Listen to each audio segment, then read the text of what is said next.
Hi welcome back to our channel. போன எபிசோட்ல அவங்களுக்காக ஒரு பெஸ்ட் டீமை வந்து அப்பாயிண்ட் பண்ணாங்க. அதுக்கப்புறம் ஒரு பேசஞ்சர் மேல ரவீந்தருக்கு சந்தேகம் வந்து அர்ஜுன் போய் அதை செக் பண்ணிட்டு இருந்தாரு. அதோட முடிஞ்சிச்சு. நீங்க பாத்துட்டு இருக்கிறது 90 வாய்ஸ் சேனலை சப்ஸ்கிரைப் பண்ணாதவங்க சப்ஸ்கிரைப் பண்ணிக்கோங்க. கீழே இருக்க பெல் ஐக்கான கிளிக் பண்ணிக்கோங்க. அப்பனா தான் ஒவ்வொரு வீடியோக்கான நோட்டிபிகேஷனும் உங்க மொபைலுக்கு வரும். இப்போ வாங்க நம்ம வீடியோக்குள்ள போலாம். பிரியா வந்து அர்ஜுன் செக் பண்ணிட்டு இருக்காரு. அவங்க ரெண்டு பேரும் ஏதோ சீக்கிரட்டா பேசிட்டு இருக்காங்க. எந்த ஹோட்டல்ல தங்கியிருக்க என்ன ஏதுன்னு. அர்ஜுனுக்கு ஆல்ரெடி பிரியாவை தெரிஞ்ச மாதிரி இருக்கு. இவங்க ரெண்டு பேரும் பேசுறத பின்னாடி இருந்து ரவீந்தரும் கவனிச்சிட்டு தான் இருக்காரு. பிரியா அந்த பக்கமா போகையும் ரெண்டு பேரும் அவளை ஃபாலோ பண்ண ஆரம்பிக்கிறாங்க. அப்பதான் நம்மளுக்கு காமிக்கிறாங்க 9 மாசத்துக்கு முன்னாடி என்ன நடந்துச்சு அப்படிங்கறது. இந்த பிரியா வந்து ஒரு ஏர் ஹோஸ்டரா இருந்திருக்காங்க இதுக்கு முன்னாடி. பிரியா வந்து அங்க வேலை செய்யற பைலட் ஒருத்தரை லவ் பண்றா போல.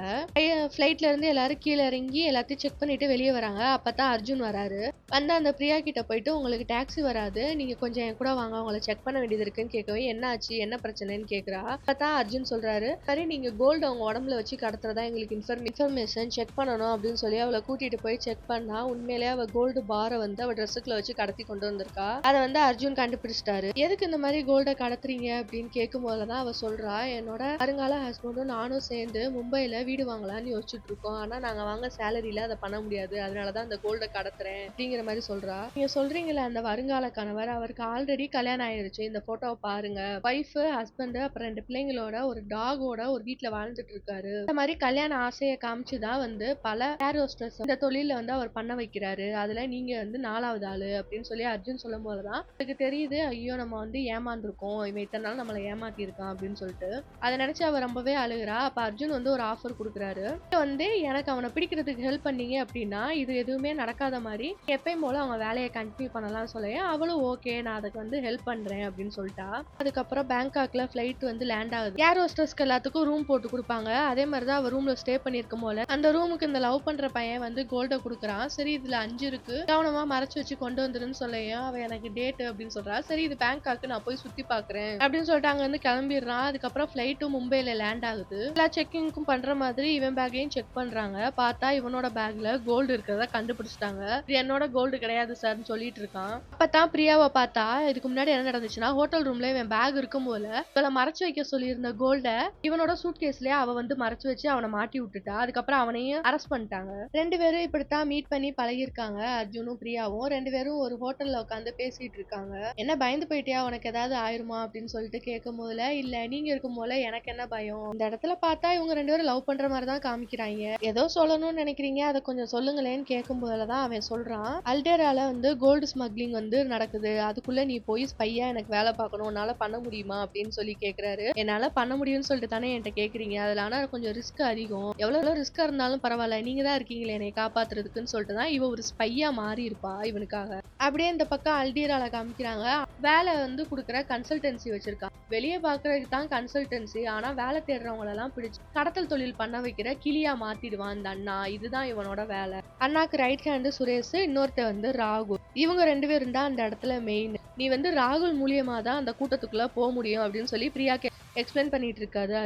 அவன் வந்து எமீர் ஏர்லைன்ல தான் எப்பயுமே டிராவல் பண்ணுவான்னு சொல்லியும் கொஞ்சம் வெயிட் பண்ணுங்க, நான் அந்த ஏர்லைன்ல வேலை பார்க்கலையே, நான் எப்படி வந்து உனக்கு ஹெல்ப் பண்ண முடியும்னு சொல்லி அர்ஜுன் கிட்ட கேக்குறா. இனிமே நீ அங்க வேலை பார்க்க மாட்டேன் அப்படின்னு சொல்லிட்டு எமீர் ஏர்லயே வந்து பிரியாக்கு வந்து வேலை வாங்கி கொடுத்துட்டாரு அர்ஜுன். ஒவ்வொரு வட்டமும் ராகுல் வந்து அந்த பிளைட்ல டிராவல் பண்ணும் போதுல உங்களுக்கு காம்ப்ளிமெண்டரியா சீட்டை வந்து நாங்க மாத்தி கொடுக்குறோம் ஹை லெவல்ல அப்படின்னு சொல்லிட்டு இந்த பிரியா வந்து அப்படியே ராகுல் கூட அட்டாச் ஆகுறா. இந்த மாதிரி ராகுல் கிட்ட வந்து பிரியா க்ளோஸ் ஆயிட்டா. அதுக்கப்புறம் அவனே விசிட்டிங் கார்டை கொடுத்து அடுத்த வாட்டி அல்டீரா வரும்போது நான் உனக்காக வந்து எல்லாத்தையும் பண்றேன் அப்படின்னு சொல்லும் போதுல அவ வந்து நான் என்கேஜ்மெண்ட் ஆன பொண்ணு, என்னால அதெல்லாம் பண்ண முடியாதுன்னு சொல்றா. ஜஸ்ட் சாப்பிடுறதுக்கு தானே, அதனால என்ன இருக்கு, நான் கல்யாணம் பண்ணிக்கவா கேட்டேன்னு சொல்லிட்டு அவன் ஃபிளர்ட் பண்ணிட்டு இருக்கான். அதுக்கப்புறம் பிரியா ஒவ்வொரு தடவையும் அல்டீரா வரும்போதெல்லாம் ராகுலை கூப்பிட்டு டின்னருக்கு போய் ரெண்டு பேரும் அப்படியே பேசி பழகிக்கிறாங்க. நீங்க பேசுறதுல நான் ரொம்பவே இம்ப்ரெஸ் ஆயிட்டேன் அப்படின்னு சொல்லி இவளும் ஃபிளர்ட் பண்ண ஆரம்பிக்கிறான் அவன் கூட. ஒவ்வொரு வாட்டியும் அவன் கூட டின்னர் போகும்போதுல இந்த ஸ்மக்லிங்க பத்தி நிறைய தெரிஞ்ச மாதிரியே அவ காமிச்சு பேசிப்பா. அதனால அவன் ஒரு வாட்டி கேக்குறான், ஸ்மக்லிங்க பத்தி நீ நிறைய தெரிஞ்சு வச்சிருக்க பாத்தியா, நீ ரொம்பவே இன்டெலிஜென்ட் தான், எனக்கு அது மட்டும் தெரியாது, கஸ்டம் ஆபீசர் அப்புறம் அங்க வேலை செய்யற கிளீனர் ஹெல்பர்ல இருந்து லோடர் வரைக்கும் எல்லாரையும் எனக்கு தெரியும். அப்புறம் அடுத்த வாட்டி பிளைட்ல வரும்போது அவ அழுகுற மாதிரி அழுதுட்டு இருக்கா. அந்நேரம் இந்த ராகுல் வந்து என்னாச்சுன்னு கேட்கும் போதுதான் சொல்றா, என் பிஹேவியர் சரியில்லைன்னு சொல்லி இந்த வேலையை விட்டு என்னை தூக்க போறாங்களாம், இது தெரிஞ்சு என் என்கேஜ்மெண்ட்டை கூட அவன் கேன்சல் பண்ணிட்டான் அப்படின்னு சொல்லி அவ ஃபீல் பண்ணி அழுதுட்டு இருக்கா. இவன் வந்து அவனை கன்சோல் பண்ணிட்டு இருக்கான். அப்படி பேசி அந்த அண்ணாவோட ஃபேக்டரிக்குள்ளேயே வந்து பிரியா நுழையிற அளவுக்கு போயிட்டா. ராகுல் வந்து கூட்டிட்டு போய் அண்ணா கிட்ட காமிக்கிறான், இந்த மாதிரி இவ தான் பிரியா பிரியா, நான் சொன்னேன்ல அந்த பொண்ணு இவதான் சொல்லிட்டு இவர் தான் சுரேஷ் அப்படி சொல்லி இன்ட்ரடியூஸ் பண்ணிக்க. சுரேஷ்கான பிரியா மேல ஒரு டவுட் இருக்கு. சரி ஓகே, உள்ள போய் ஃபேக்டரி எல்லாத்தையும் சுத்தி காமின்னு சொல்லியும் ஒவ்வொரு இடமா அவன் போய் சுத்தி காமிச்சிட்டு இருக்கான்.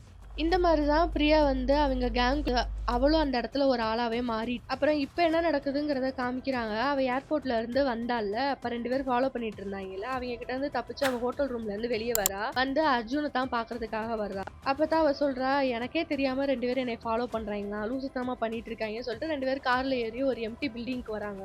வந்தோடனே அவ ஒரு லிஸ்ட் கொடுக்குறா. இந்த லிஸ்ட்ல இருக்க எல்லாருமே வந்து ஏர்போர்ட்ல அண்ணாக்காக வேலை செய்யற கஸ்டம் ஆபீசர்ஸ் தான். பட்டேல்னு சொல்லி ஒருத்தரை பத்தி கேட்கையும், இவர் எப்ப இருந்து வேலை செய்யறாருன்னா இவர் ஒரு 3 மாசமா வேலை செஞ்சுக்கிட்டு இருக்காரு. பாதி பேத்துக்கு மேல அங்கதான் இருக்காங்களா அப்படிங்கிற மாதிரி அர்ஜுன் பாத்துட்டு இருக்காரு. அதுக்கப்புறம் அவ சொல்றா, சுரேஷ் வந்து தங்கத்தை வந்து கடத்துறதுக்கு புதுசா 2 வழியை கண்டுபிடிச்சிருக்காரு, என்னங்கிறத பாரு. ஃபர்ஸ்ட் ஐடியா வந்து சூட் கேஸையே வந்து தங்கத்துல இது பண்ற மாதிரி வீல தங்கத்துல செய்யறாங்க, அடியில வைக்கிற சீட் எல்லாம் தங்கத்துல வைக்கிறாங்க, அந்த ராடுகள் எல்லாம் தங்கத்திலேயே வச்சு மேல வந்து பிளாக் பெயிண்ட் அடிக்கிறாங்க. இதுதான் அவரோட ஃபர்ஸ்ட் ஐடியா. இன்னொன்னு என்னன்னா, கோல்டு பிஸ்கட்ஸ் எல்லாத்தையும் கெமிக்கலை வச்சு பவுடரா மாத்திர ஒரு வந்து அவர் கண்டுபிடிச்சிருக்காரு. அதை வச்சு அவங்க கோல்டு பிஸ்கட்ஸ் எல்லாத்தையுமே வந்து ஆரஞ்சு பவுடரா மாத்தி எனர்ஜி ட்ரிங்க் இருக்குல்ல அந்த பாக்ஸ்ல போட்டு வந்து கடத்துறாங்க. கொண்டு வந்து அந்த பவுடரை மறுபடியும் பிஸ்கட் ஃபார்முக்கே மாத்திடுறாங்க. இதை வந்து மிஷின்ஸால கூட கண்டுபிடிக்க முடியாது, நானே இது வரைக்கும் பல தடவை மாத்தி விட்டுருக்கேன் சொல்றேன். இந்த அளவுக்கா பண்றாங்க, எல்லாம் வந்து இங்க இருந்திருந்தாங்கன்னா எங்கேயோ போயிருந்திருப்போமே நம்ம அப்படிங்கிற மாதிரி அர்ஜுன் பேசிட்டு இருக்காரு. எனக்கு ஒரு ஐடியா இருக்கு, அதை எக்ஸிக்யூட் பண்ணேன் அப்படின்னா நீ இனிமே அந்த அல்டேரால இருக்க முடியாதுன்னு சொல்றான். அதான் அங்க இருக்க முடியாதுன்னா நான் வேற எங்க போய் இருப்பேன் அப்படின்னா, நான் இல்லையே அவனை பாத்துக்கிறதுக்கு அப்படிங்கிற மாதிரி 2 பேரும் பேசிட்டு இருக்காங்க. அப்படியே அந்த மிலன் அந்த ஊரை காமிக்கிறாங்க. பார்த்தா ஒரு ட்ரக் நிறைய எதையோ போலீஸ்காரங்க கொண்டு வந்துட்டு இருக்காங்க. அப்போ வந்து அவங்களெல்லாம் அடிச்சு போட்டுட்டு அந்த ட்ரக்கை தூக்கிட்டு இந்த பிராண்டட் ஐட்டம்ஸ் எல்லாம் வந்து கடத்துவால அவ இருக்கிற இடத்துக்கு வராங்க. அதை திறந்து பார்த்தா அந்த மைக்ரோ சிப்ஸ் எல்லாம் இருக்கும்ல, அதை வந்து பின்னாடி கோல்டை வச்சு இது பண்ணிருக்காங்க. இது வந்து 400 கோடியாமா. இது எல்லாம் அந்த சௌத்ரி கிட்ட இது எல்லாத்தையுமே அவ சொல்லிட்டு இருக்கா. சரி ஓகே, நான் ஃபிளைட்டோட டீட்டெயில்ஸ் எல்லாத்தையுமே அனுப்புறேன், சீக்கிரமா அதெல்லாம் இடம் மாத்தியே ஆகணும், அதுக்கு 3 வாரம் தேவைப்படும் சார் அப்படி சொல்லி. சரி ஓகே நீ எடுத்துக்கோ அப்படின்னு சொல்லி இவங்க 2 டீல் பேசிக்கிறாங்க. அப்படியே ஆபீஸ்ல காமிச்சா அர்ஜுனும் பிரகாஷும் பேசிட்டு இருக்காங்க 2 பேரும். இந்த மாதிரி 24ஆம் தேதி ஒரு மீட்டிங் நடக்க போகுது, நீங்களும் உங்களோட டீம் வந்து அங்க புரோட்டோகால் பார்க்க போறீங்க அப்படின்னு சொல்லிட்டு இருக்காரு. இதுக்கா சார் நாங்க இங்க வந்தோம், ஸ்மக்லிங்க தடுக்கிறதுக்கு தானே வந்தோம், நீங்களே இப்படி சொல்றீங்க அப்படின்னு சொல்லியும் சிரிக்கிறாரு. அப்பதான் அர்ஜுனுக்கு புரியுது, சிண்டிகேட்டுக்கு வந்து இந்த விஷயம் இன்னைக்கு சாயந்தரமே தெரிஞ்சிரும். அப்படி தெரிஞ்சிருச்சு அப்படின்னா ஒரு நாள் ஃபுல்லா நாங்க யாருமே இங்க இல்ல, அவங்க ஆட்கள் தான் எல்லாரும் இங்க இருக்காங்கன்னு தெரிஞ்சிருந்தா அவங்க ஏர்போர்ட்ல என்ன நாள் பண்ணலாம்னு சொல்லிட்டு இருக்கிறதுலே பெரிய அசைன்மெண்டா அவங்க பண்ணுவாங்க. ஆக்சுவலி பேப்பர்ல மட்டும்தான் இந்த மாதிரி விஷயம் இருக்கும், கடைசி நேரத்துல இருக்கிற எல்லாரையும் ரீப்ளேஸ் பண்ணிடலாம், நம்ம இந்த இடத்துல இருந்திருக்கலாம், நிறைய ஸ்மக்லிங் நடக்கும், அதை வந்து நம்ம கண்டுபிடிச்சிடலாம்னு சொல்லிட்டு 2 பேரும் பிளான் பண்ணியிருக்காங்க. அர்ஜுன் வந்து போனை நோண்டிட்டே போய் யார் மேலேயே இடிக்கிறான், யாருன்னு பார்த்தா இதுதான் அந்த பட்டேலாம். அவர்கிட்ட சொல்றான், என்ன சார் நம்மளுக்கு டென்ஷனா இருக்கு, ஸ்மக்லிங் பிடிக்கிறதுக்காக வந்தா போய் நம்ம ஃபாரினர்ஸுக்கு வந்து பாதுகாப்பு பண்ண சொல்றாங்க, இதுக்கா சார் அந்த இடத்துக்கு வந்தோம் அப்படின்னு கேட்டுட்டு இருக்கான். அப்ப வந்து அந்த பட்டேல் சொல்றாரு, எதுக்கு இவ்வளவு கோவப்படுற, ஒரு 4 நாள் அவங்க கூட என்ஜாய் பண்ணிட்டு வா, இன்னைக்கே அந்த ஸ்மக்லிங் முடிய போகுது, அதுக்கப்புறம் வந்து இங்க நடக்கிறதெல்லாம் பிடிச்சிக்கலாம் அப்படின்னு சொல்லி 2 பேரும் பேசி அனுப்பி வைக்கிறாங்க. இது எல்லாமே வந்து அர்ஜுன் அவரோட பிளான் தான். இதை கேட்டதுக்கு அப்புறம் பட்டேல் அப்படியே சௌத்ரிக்கு கால் பண்ணி 24ஆம் தேதி உங்களுக்கு ஒரு குட் நியூஸ் இருக்கு, இந்த ஏர்போர்ட்ல எந்த ஒரு கஸ்டம் ஆபீசரும் இருக்க போறதில்ல, நீங்க வைக்கிறது தான் சட்டம் அப்படின்னு சொல்லிட்டு இருக்கான். அப்படியே கட் பண்ணி இந்த பக்கம் வந்து அல்டிரால காமிச்சா இதே விஷயத்த பிரியா வந்து அங்க இருக்கிற அண்ணா கிட்ட சொல்லிட்டு இருக்கா. அப்ப சுரேஷ் வந்து கேக்குறாரு, இது எப்படி உனக்கு தெரியும் அப்படின்னு கேட்க, நான் ஆல்ரெடி அங்க ஏர் ஹோஸ்டஸா இருந்தேன், எனக்கு இன்னும் ஆள் இருக்கு, ஏர்போர்ட்ல இருந்து தான் அதை சொன்னாங்க, இது என்ன ஒரு கேள்வி அப்படின்னு பிரியா சொல்லிட்டு இருக்கா. அப்பதான் வந்து அண்ணாக்கு கால் வருது சௌத்ரி கிட்ட. கால் பண்ணி எனக்கு இங்க கொஞ்சம் ஆள் பற்றாக்குறையா இருக்கு, அல்டிரால இருந்து கொஞ்சம் அனுப்பி வை அப்படின்னு சொல்லி சௌத்ரி சொல்றான்.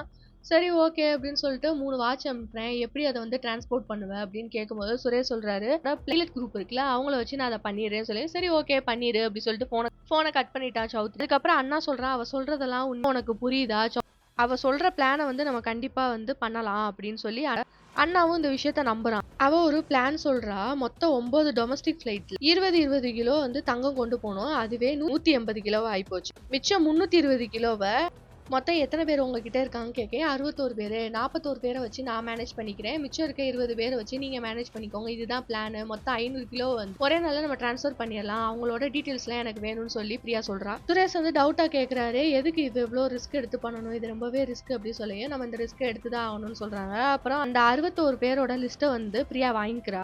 அந்த லிஸ்ட்லாம் வாங்கிட்டு சொல்றா, ஒரு 38 பேர் வந்து 9 கிலோ தங்கத்த வந்து சூட்கேஸ் மூலியமா கொண்டு போலாம். அவங்களே வந்து இந்த ஆரஞ்சு பவுடர் கோல்டு இருக்குல்ல, அதையும் சேர்த்து கொண்டு போலாம். கிட்டத்தட்ட 320 கிலோ இதுலயே நம்ம கொண்டு போயிடலாம். இந்த பிளானையே நம்ம வந்து எக்ஸிக்யூட் பண்ணலாம் சொல்லியும் சுரேஷ் வந்து அப்படியே சந்தேகமா அவள பார்த்துட்டே இருக்காரு. அப்படியே அந்த பக்கம் மிலன்ல காமிச்சா, அவளும் இதே மாரி தான் வந்து ஒரு பிளான் பண்ணிட்டு இருக்கா. எத்தன வந்து குரூப் டான்சர் இருக்காங்கன்னு கேட்க, அவங்க ஒரு டோட்டல் நம்பர் சொல்றாங்க. இவங்க மூலியமாவும் நம்ம வந்து 20 ஹேண்ட் பேக்ஸும், அப்புறம் வந்து லக்ஸுரி வந்து சூட்கேஸும் வந்து கடத்தல் பண்ணலாம் அப்படிங்கிற மாரி அவங்களும் பிளான் போட்டுக்கிறாங்க. அதுக்கப்புறம் இந்த பக்கம் அண்ணாவ காமிச்சா, அவன் வந்து கோல்டு வந்து ஷேக் கிட்ட இருந்து தான் வாங்குறான் போல. அவங்க கிட்ட போய் அவனும் தேவையான கோல்டு எல்லாத்தையும் வாங்கிக்கிறான். இந்த பக்கம் பார்த்தா அந்த பேக்ஸ்ல எல்லாத்துலயுமே வந்து மைக்ரோ சிப்ப வந்து கடத்திட்டு வந்தாங்கல்ல, அதே எல்லாத்தையும் ராப் பண்ணி கிட்டார் பேக் மாரி இருக்கு. அதுக்குள்ள இன்சர்ட் பண்றாங்க. இந்த பக்கம் அண்ணாவ காமிச்சா ஹோட்டல்ல இருந்து வெளிய வராரு. சுரேஷ் வந்து எதையோ யோசிச்சுட்டு இருக்கையும், எதா இருந்தாலும் சொல்லிரு. சும்மா மனசுக்குள்ளயே வச்சிருக்காத அப்படின்னு சொல்லியும், அப்பதான் சுரேஷ் சொல்றாரு, இவ்ளோ பெரிய அசைன்மெண்ட்ட வந்து நம்ம ஈஸியா பண்றோம். அந்த பிரியா வந்து நம்மளோட பிசினஸ்க்குள்ள வர்றது எனக்கு என்னமோ சுத்தமா பிடிக்கவே இல்ல அப்படின்னு சொல்லிட்டு இருக்காரு. சரி இப்ப என்னதான் பண்ணலாம்னு சொல்லியும், அவன் மேல ஒரு கண்ணு வச்சுக்கணும்னு சொல்லி பிளான் பண்றாங்க.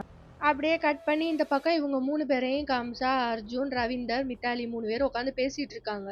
அர்ஜுன் சொல்றாரு, இந்த மாதிரி 500 கிலோ தங்கத்தை 24ஆம் தேதி வந்து கடத்த போறாங்க அப்படின்னு சொல்லி, அது எப்படி நம்மளால தடுக்க முடியும்? நம்ம தான் அன்னைக்கு டியூட்டிலே இருக்க மாட்டோம்ல அப்படின்னு சொல்லிட்டு இருக்கா.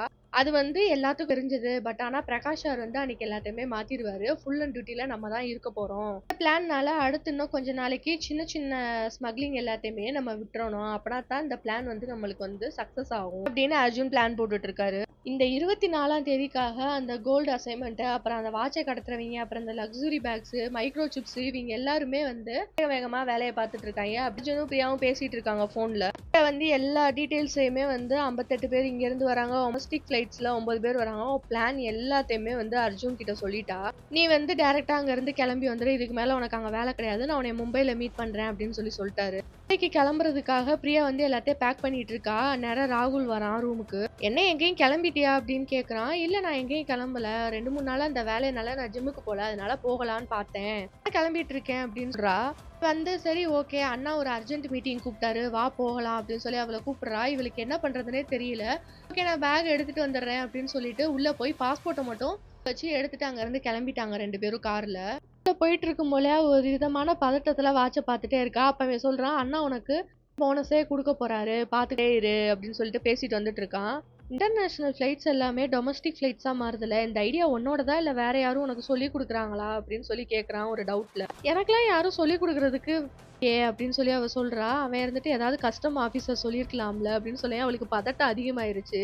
நான் வந்து அந்த கஸ்டம் ஆபீசருக்கு ஒரு ஸ்பையா வேலை பாக்குறேன்னு நினைக்கிறியான்னு சொல்லி அவளே சிரிச்சுக்கிறா பயத்துல. என்னை நீ சந்தேகப்படுறியா ராகுல்னு கேட்கும் போல, நான் சந்தேகப்படல, சுரேஷ் அங்கிள் தான் உன்னை சந்தேகப்படுறாரு.